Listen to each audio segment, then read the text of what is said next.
salam sejahtera diucapkan kepada Dr. Al-Amin dan rakan-rakan. Kami dari kumpulan 7A akan membentangkan tajuk isu cetak rompak dalam industri teknologi maklumat di Malaysia. Ahli kumpulan kami terdiri daripada saya sendiri iaitu Amar Hakim bin Harun memegang nombor matrik 142360, Muhammad Hafiz bin Julal nombor matrik 146571, Muhammad Zikhairi bin Ahmad Zalfadli nombor matrik 160106, Siti Akilah binti Azizan nombor matrik 145750 dan akhir sekali Yi Janyang bernombor matrik 152822. Saya akan memulakan pembentangan dengan bahagian pengenalan. Dalam era globalisasi ini, perkembangan teknologi menyebabkan berlakunya pelbagai isu ICT khususnya jenayah cetak rompak. Cetak rompak merujuk kepada perkara yang berkaitan dengan pemalsuan hak cipta dan hak yang berkaitan. Antara contoh cetak rompak yang dapat dilihat dengan lebih jelas adalah hak pemuzik, hak pengeluar dan hak organisasi penyiaran. Untuk permasalahan kajian pula, kajian ini bertujuan untuk melihat serta mengenal pasti isu masalah cetak rompak seiring dengan perkembangan teknologi ICT yang semakin meluas di seluruh negara dunia. Isu cetak rompak yang sering berlaku melibatkan pelbagai produk intelektual yang dihasilkan bagi tujuan penyelidikan. Namun begitu, terdapat individu yang tidak bertanggungjawab serta mengambil kesempatan dalam cetak rompak tanpa kebenaran pemilik asal. Oleh itu, dengan adanya kajian ini, kita dapat mengenal pasti faktor berlakunya cetak rompak, kesan jenayah cetak rompak kepada masyarakat dan negara serta cara-cara untuk mengatasi jenayah tersebut yang berlaku dalam kalangan masyarakat. Baiklah, saya akan memberikan pembentangan ini kepada rakan pembentang seterusnya. Terima kasih. Seterusnya, saya Siti Akilah binti Azizan akan membentangkan bahagian objektif kajian. Kajian ini dijalankan adalah bertujuan untuk mengenal pasti faktor-faktor yang menyumbang kepada berlakunya jenayah cetak rompak dalam industri teknologi maklumat di Malaysia. Selain itu, kajian ini juga bertujuan untuk menyatakan kesan serta implikasi jenayah cetak rompak kepada industri teknologi maklumat di Malaysia. Akhir sekali, kajian ini bertujuan untuk menyenaraikan langkah dan cara bagi mengatasi berlakunya kes cetak rompak dalam industri teknologi maklumat di Malaysia. Skop kajian ini memfokuskan kepada isu-isu jenayah cetak rompak yang berlaku di Malaysia, iaitu faktor berlakunya jenayah cetak rompak, implikasi jenayah cetak rompak dalam industri teknologi dan langkah bagi mengatasi berlakunya jenayah cetak rompak dalam industri teknologi maklumat. Responden kajian ini adalah terdiri daripada pengguna internet, daripada pelbagai lapisan masyarakat di kawasan USM Pulau Pinang. Salam sejahtera Doktor, nama saya Yi Janyang dan saya akan membentangkan kaedah kajian dengan dapatan kajian. Jadi untuk kaedah kajian, kami membahagikan data kepada dua jenis, iaitu sumber prima, kaedah soal selidik dengan sumber sekunder. Jadi untuk sumber prima, kami menggunakan Google Form dan kami mencapai 51 orang responden dan kami telah bahagikan data kepada 3 bahagian berdasarkan ketiga-tiga objektif. Jadi untuk ringkaskan persembahan ini, kami akan mempersembahkan data dengan gabungkan ke semua soalan dalam objektif-objektif tersebut dan mengambil kira data sangat setuju dengan setuju. Jadi untuk macam bahan bukti, saya akan sediakan pautan data yang ditertera di bawah. Jadi untuk sumber sekunder, kami akan guna sumber internet untuk sebagai macam bahan untuk menyokong perbincangan data dominan kami. Seterusnya saya akan menerangkan kaedah kajian yang kumpulan kami gunakan dalam menghasilkan kajian ini.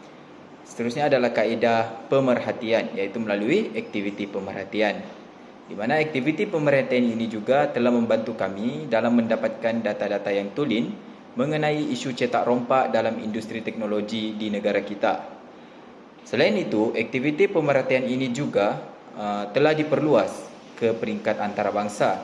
Oleh itu, kumpulan kami telah membuat keputusan untuk merujuk kepada media sosial bagi mendapatkan maklumat yang lanjut seperti daripada berita harian, Facebook, YouTube dan sebagainya yang ada memaparkan isu cetak rompak yang sering berlaku di negara dunia. Seterusnya adalah proses kajian. Proses kajian di mana hasil kajian yang diperoleh oleh kumpulan kami ini telah dikumpulkan dan disatukan mengikut keutamaan dan sumber-sumber yang kami boleh percayai. Dan hasil kajian ini juga telah membantu kami memperolehi data-data mengenai isu cetak rompak dalam industri teknologi di Malaysia. Baiklah, seterusnya saya akan menerangkan lagi mengenai analisis dapatan kajian. Hasil dapatan kajian yang diperolehi dengan menggunakan teknik analisis data daripada responden melalui edaran Google Form. Dapatan hasil kajian ini telah melibatkan seramai 51 orang responden dan data-data yang didapat daripada responden akan dianalisis dan dipersembahkan dalam bentuk graf seperti yang terdapat dalam dapatan kajian. Doktor, perkara yang menarik sekali dalam dapatan kajian kami ialah golongan responden utama yang merupakan golongan pelajar. Kerana daripada golongan ini, golongan pelajar terdiri daripada 80.4% yang merupakan data majority dalam dapatan kajian kami. Doktor, untuk objektif pertama iaitu faktor cetak rompak, faktor sistem penguatkuasaan yang kurang mantap merupakan faktor dominan berlakunya cetak rompak kerana daripada 51 responden didapati bahawa seramai 39 responden iaitu 76.50% setuju atau sangat setuju dengan faktor tersebut.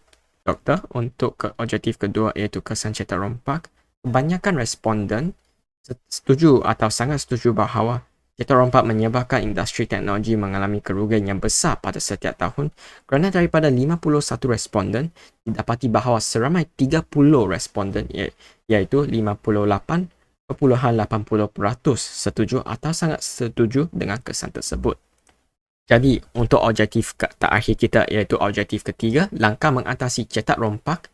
Langkah dominan mengatasi cetak rompak adalah kerajaan perlu mengkaji semula harga cakra padat yang dijual. Kerana daripada 51 responden, didapati bahawa seramai 30 responden iaitu 58.80% setuju atau sangat setuju dengan langkah tersebut.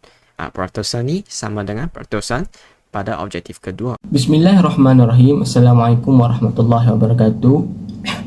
Nama saya Muhammad Zakhairi bin Ahmad Zafadli, bernombor metrik 160106.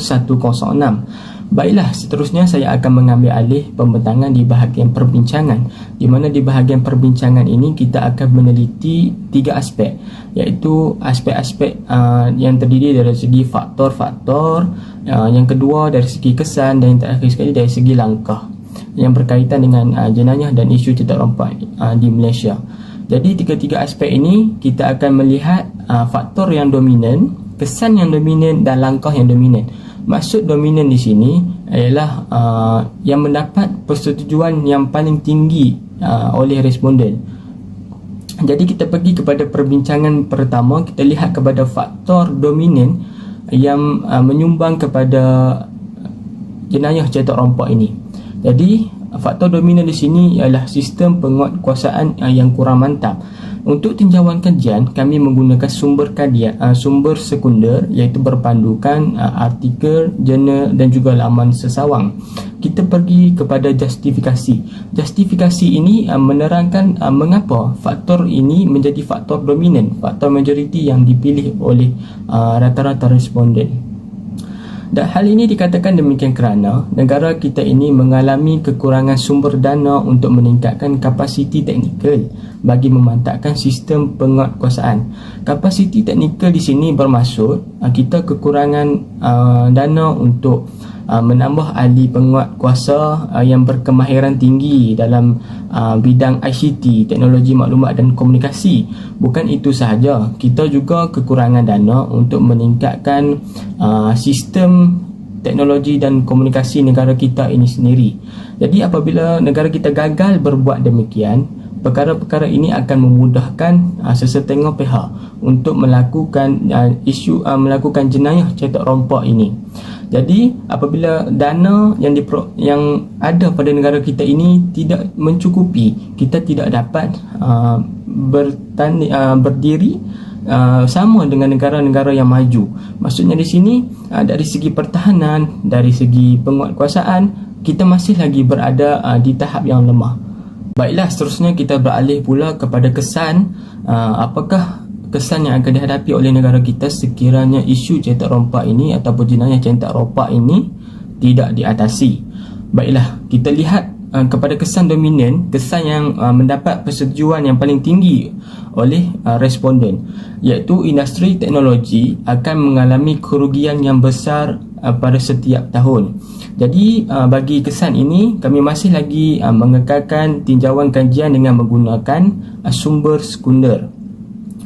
Mengapa majoriti responden menyatakan industri teknologi akan mengalami kerugian yang besar pada setiap tahun? Hal ini dikatakan demikian kerana pendapatan negara akan mengalami kemerosotan kerana cukai yang dihasilkan, cukai yang dikeluarkan oleh pihak kerajaan untuk industri pengeluaran. Maksud industri pengeluaran di sini, industri perfilman tidak dapat dijana sepenuhnya. Hal ini dikatakan demikian kerana cukai-cukai inilah yang akan menjana pendapatan kepada negara kita. Jika cukai ini tidak dapat dijana dengan sepenuhnya, maka keuntungan ataupun ekonomi negara kita akan mengalami kemerosotan. Baiklah, kita pergi kepada bahagian yang terakhir. Kita lihat pula apakah langkah ataupun cara yang dominan yang mendapat persetujuan paling ramai oleh responden untuk mengatasi isu jenayah catat rompak ini. Jadi kita lihat langkah dominan yang mendapat persetujuan ramai oleh responden ialah kerajaan perlu mengkaji semula harga cakera padat ataupun DVD yang dijual kepada peniaga supaya tidak berlaku isu penjualan cakera padat yang tidak sah di sisi undang-undang.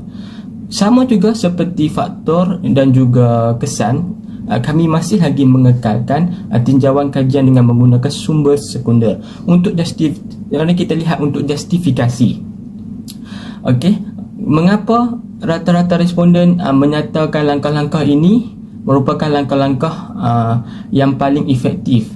Hal ini dikatakan demikian kerana pendapatan harga maksimum iaitu penjualan DVD ini perlu dikaji semula oleh pihak kerajaan, khususnya dari segi kualiti DVD yang dihasilkan. Maksudnya di sini, kerajaan perlu meneliti semula DVD yang dikeluarkan kerana ada sesetengah produk DVD itu yang dikeluarkan harganya tidak berpatutan, dan ini merupakan salah satu yang menyebabkan masyarakat lebih memilih untuk membeli cetak rompak kerana dengan harga yang jauh lebih murah mereka dapat menonton banyak kali. Dan kita lihat kepada harga yang mahal. Harga yang mahal rata-ratanya masyarakat tidak mampu untuk membeli DVD yang mahal. Bukan itu saja. Dalam maksudnya di sini, dari segi kualiti DVD yang dihasilkan, sesetengah DVD yang dihasilkan tidak berkualiti, tetapi harga yang diletakkan tidak berpatutan. Jadi masyarakat akan berfikir mengapa mereka perlu membeli DVD yang sah sedangkan kualiti yang dihasilkan tidak setanding dengan harga yang ditetapkan. Sebagai kesimpulannya, faktor yang menyebabkan berlaku jenayah catat rompak ialah sistem penguatkuasaan yang kurang mantap. Hal ini menyebabkan industri teknologi mengalami kerugian yang sangat besar.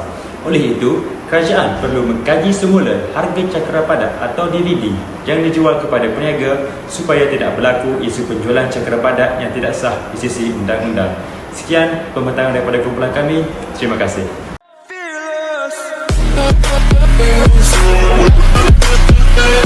We'll be right back.